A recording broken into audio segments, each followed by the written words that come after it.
Sebelumnya, Sekretaris Jenderal Partai Keadilan Sejahtera (PKS) Abu Bakar Al-Habsyi menyebut Presiden Jokowi cawe-cawe di Pilkada Jakarta. Abu Bakar menyatakan Jokowi menyodorkan putranya Kaisang Pangarep untuk duduk di Pilkada Jakarta. Abu Bakar menyebut Jokowi sudah menyodorkan nama putranya Kaisang di Pilkada Jakarta. Abu Bakar bilang cawe-cawe Jokowi sudah biasa dilakukan, namun ia bungkam saat ditanya partai mana saja yang sudah disodorkan. Sudah biasa ada cawe-cawe mulai dari presiden sampai mana biasa, jadi nggak ada masalah, biar aja. Karena nanti kalau misalnya Pak Jokowi nyodorin Kaisang jadi wakilnya RK misalnya. Sudah nyodorkan. Sudah nyodorkan. Ya, kita lihat saja. Lembaga Survei Indonesia atau LSI merilis elektabilitas dan popularitas para kandidat calon gubernur yang akan bersaing di Pilkada Jawa Tengah. Hasilnya, nama Ketua Umum PSI yang juga putra bungsu Presiden Jokowi, Kaisang Pangarep, teratas jika Pilkada Jawa Tengah dilakukan sekarang. November mendatang, Indonesia kembali menggelar pesta demokrasi, yaitu Pilkada serentak. Meski Pilpres dan Pileg telah usai, namun Pilkada serentak diprediksi masih menjadi pertarungan antar kubu yang saling berlawanan di Pilpres kemarin. Selain Sumatera Utara dan Jakarta, Jawa Tengah menjadi wilayah yang disorot lebih luas. Pertama, tidak ada petahana seperti wilayah lain. Kedua, Jateng merupakan basis utama PDIP sekaligus wilayah utama Presiden Jokowi dan keluarganya.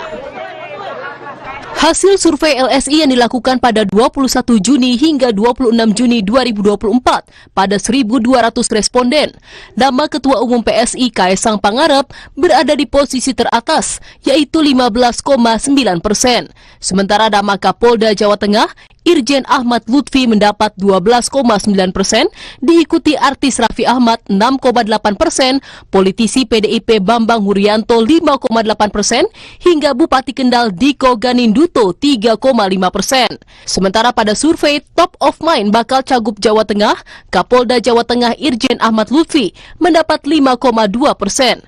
Selanjutnya nama Kaisang Pangarep sebesar 2,5%, hingga mantan Wali Kota Semarang Hendrar Prihadi sebesar 0,9%.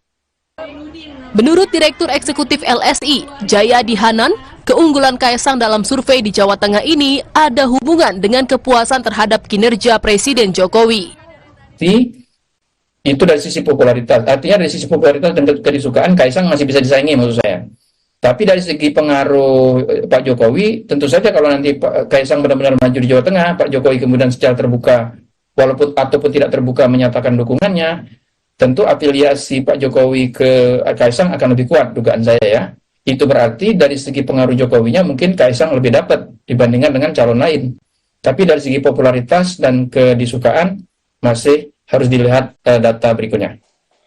Merespon nama Kaisang yang digadang-gadang maju di Pilkada Jawa Tengah, Wakil Ketua Umum Partai Gerindra Habibur Rahman bilang, pihaknya membuka peluang untuk mengusung Ketua Umum PSI tersebut.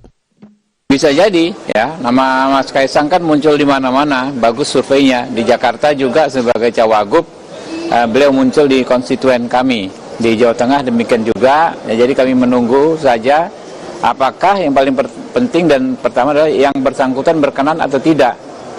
Kalau ada signal yang cukup kuat, misalnya yang bersangkutan berkenan, tentu kami akan bahas di internal partai kami.